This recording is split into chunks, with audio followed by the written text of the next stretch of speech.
Hello guys, welcome to Pronouncist, your pronunciation guide. Today we will learn how to pronounce the word shown on the screen, guilty. Both US and UK have the same pronunciation of this word, guilty. Now read the syllables shown on the screen naturally. Gil, T, guilty. Emphasize gil and soften T. It means responsible for a crime.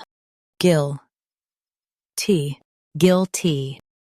Emphasize gil and soften T. It means responsible for a crime. Gil, T, guilty. Emphasize gil and soften T. It means responsible for a crime. Gil, T, guilty. Practice repeatedly and you'll soon be able to say this word perfectly. The best way to practice is to repeat the syllable multiple times. The meaning of the word is responsible for wrongdoing. Try repeating this word several times to improve your pronunciation.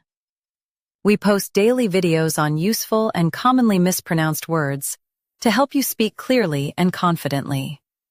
Like this video and subscribe to Pronouncist for more pronunciation guides.